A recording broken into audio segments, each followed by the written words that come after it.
Students, स्वागत है आपके अपने YouTube channel biology coaching centre पर। आज हम आपको बताएंगे अध्याय 3 जीव विज्ञान। ये बताऊंगा जीव विज्ञान का अध्याय 3 है और ये पार्ट 4 है।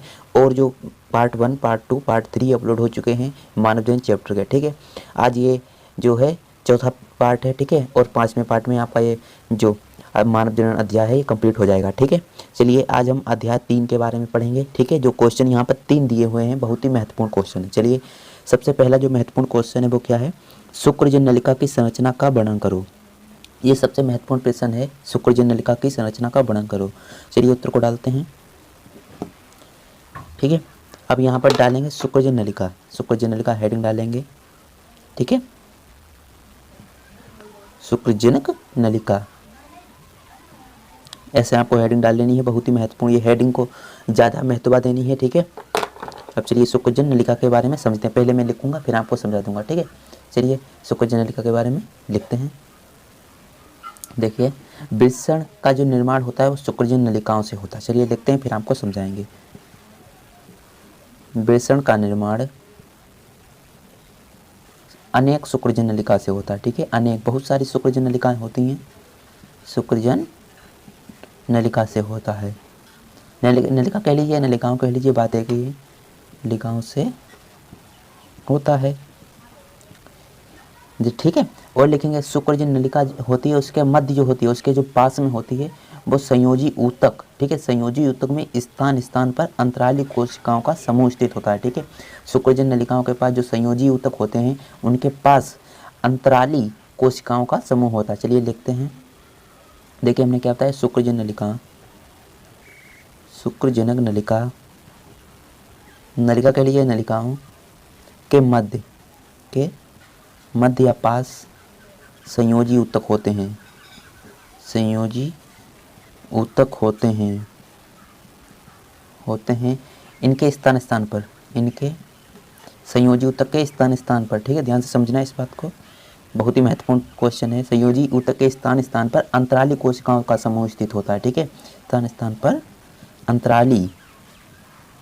अंतराली कोशिकाओं का समूह होता है, कोशिकाओं का समूह होता है।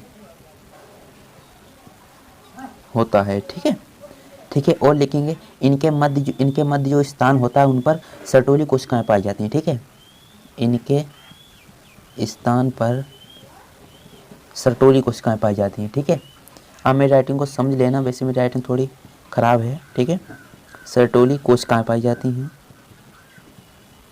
सर्टोली कोशिकाएं पाई जाती हैं, ऐसे आपको बोर्ड एग्जाम में लिखना है। ठीक है, तो हमारा जो है कंप्लीट क्वेश्चन हो चुका है, ऐसे ही आप बोर्ड एग्जाम में लिखे आना। चलिए एक बात समझा देते हैं, शुक्रजन नलिका की संरचना का वर्णन करो। ये क्वेश्चन आएगा बोर्ड एग्जाम में 1 नंबर का या 2 नंबर का है, 2 नंबर का आएगा लमसम। ठीक है, फिर इसमें शुक्रजन नलिका की संरचना हेडिंग डाल लेंगे। ठीक है, फिर क्या लिखेंगे, जो वृषण का निर्माण होता है उसमें अनेक शुक्रजन नलिकाओं से होता है। ठीक है, वृषण का जो निर्माण होता है अनेक शुक्रजन नलिकाओं से होता है।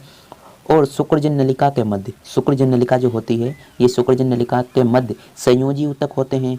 फिर इनके स्थान स्थान पर, संयोजी ऊतक के स्थान स्थान पर अंतराली कोशिकाओं का समूह होता है तथा इनके स्थान पर सटोली कोशिकाएं पाई जाती हैं। इसी को हम शुक्रजनक नलिका कहते हैं। ये हमारा क्वेश्चन है, ये कंप्लीट हो चुका है। अब चलिए देखते हैं ये कौन सा नीचे दिया हुआ क्वेश्चन है। देखिए यहाँ पर दिया है यौवनारंभ क्या है। ठीक है, यौवनारंभ क्या है, इस अवस्था में बालक एवं बालिकाओं के शरीर में होने वाले परिवर्तन का उल्लेख करो। ये क्वेश्चन हमें दिया है, ये क्वेश्चन बहुत ही महत्वपूर्ण है, पूरे 5 नंबर का आएगा स्टूडेंट, पूरे 5 नंबर का आएगा। इसको मैं लिख कर नहीं बता पाऊंगा क्योंकि ये बहुत बड़ा क्वेश्चन है, इसको मैं कॉपी पर लिख कर बताऊंगा। ठीक है, कॉपी एक रखी है, उसमें मेरा लिखा हुआ है यौवनारंभ। ठीक है, पहले से मैंने लिख लिया है। चलिए यहाँ पर मैंने पहले से ही लिख लिया था, यौवनारंभ क्या है, इस अवस्था में बालक एवं बालिकाओं के शरीर में होने वाले परिवर्तन का उल्लेख करो। 5 नंबर का आएगा। चलिए उत्तर को समझते हैं। यौवनारंभ, ठीक है, यौवनारंभ मतलब युवा, युवा में जो लक्षण होते हैं बालक और बालिकाओं में वही मुझे यहाँ पर लिखना है। चलिए, और शरीर में परिवर्तन जो होते हैं वही मुझे यहाँ पर लिखना है।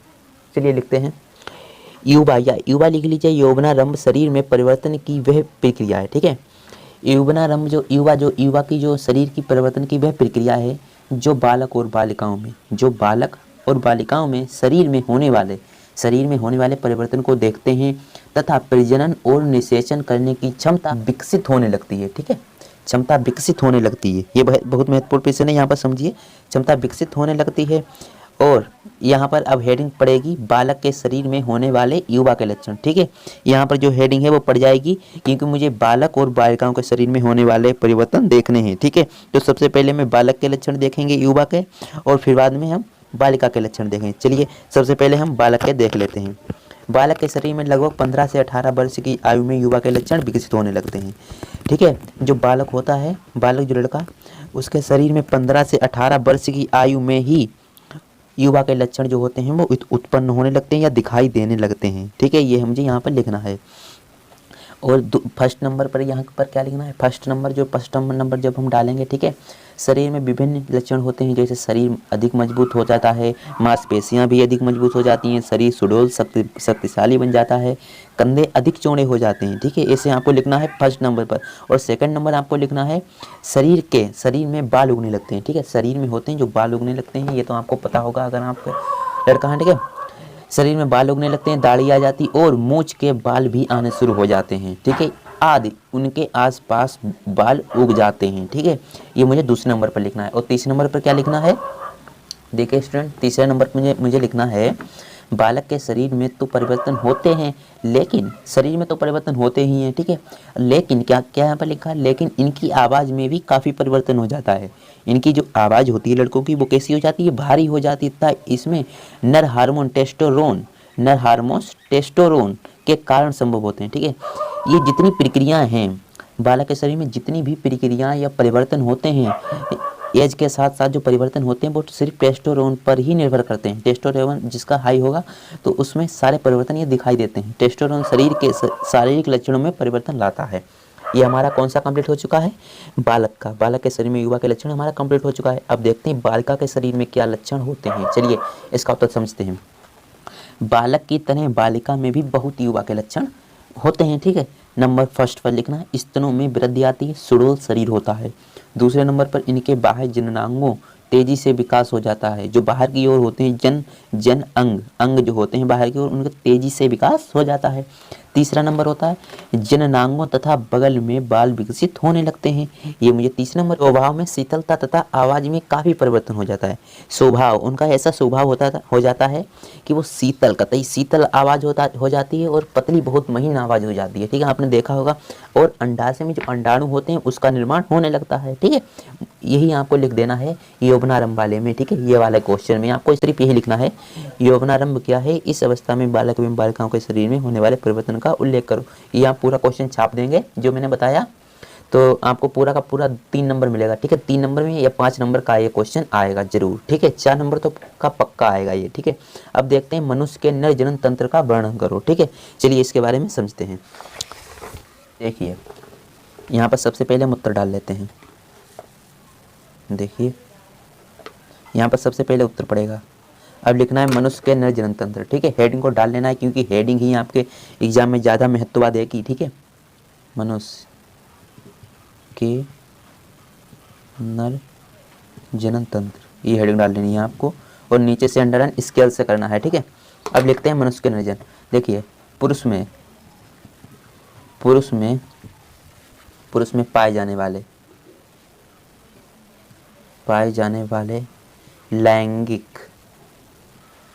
लैंगिक अंग को पुरुष जनन तंत्र कहते हैं या नर जनन तंत्र कहते हैं, बात एक ही है, आप जो कुछ लिख सकते हैं। पुरुष जनन तंत्र कहते हैं। इन्हें मुख्यतः 2 भागों में बांटा गया है, यहाँ पर लिख सकते हैं। इन्हें मुख्यतः 2 भागों में बांटा गया है। 2 भागों में बांटा गया है।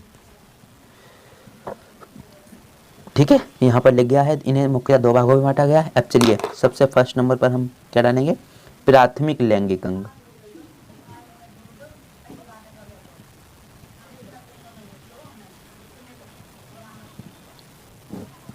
प्राथमिक लैंगिक अंग में हम क्या लिखेंगे, वृषण में शुक्रजन कोशिकाएं पाई जाती हैं तथा इन्हीं शुक्रजन कोशिकाओं द्वारा शुक्राणु का निर्माण होता है। चलिए देखते हैं, वृषण में ठीक है, ध्यान से लिखना है, वृषण में शुक्रजन कोशिकाएं पाई जाती हैं।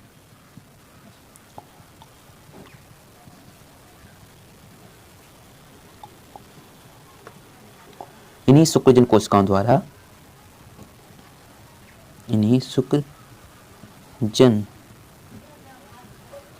कोशिकाओं द्वारा शुक्राणु का निर्माण होता है। ठीक है,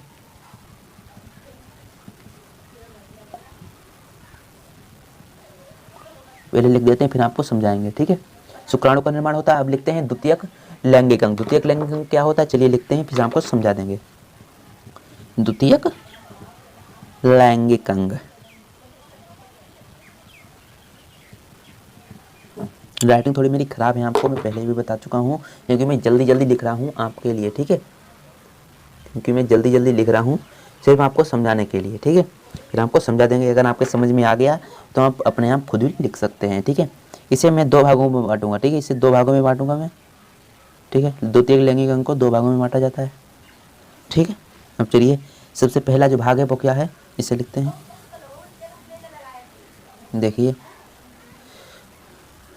देखिए नंबर 1 सहायक नलिका यहाँ पर डालेंगे, सहायक नलिका, और यहाँ पर पड़ेगी सहायक ग्रंथि, सहायक ग्रंथि। ठीक है, सहायक नलिका में मुझे लिखना है रीड टेस्टिस। ये जो नाम है अटपटे, ये आपको याद करने पड़ेंगे। ठीक है, इसकी कोई ट्रिक नहीं है याद करने की। ठीक है, कहीं से आप जाओ कहीं जाओ आपको यही देखने को मिलेगा। ठीक है, यही आपको याद करना पड़ेगा। ठीक है, रीड टेस्टिस शुक्रवाहिका, ये नलिकाएं होती हैं जो जनन करने में सहायक होती हैं। अधिवृषण जो जनन करने में सहायक होता है, शुक्रवाहिनी, शुक्रवाहिनी। और ग्रंथियां कौन कौन सी हैं जो जनन करने में सहायक होती हैं? नंबर 1 शुक्राशय, प्रोस्टेट, काउपर ग्रंथि, बल्बे यूरेथ्रल ग्रंथि,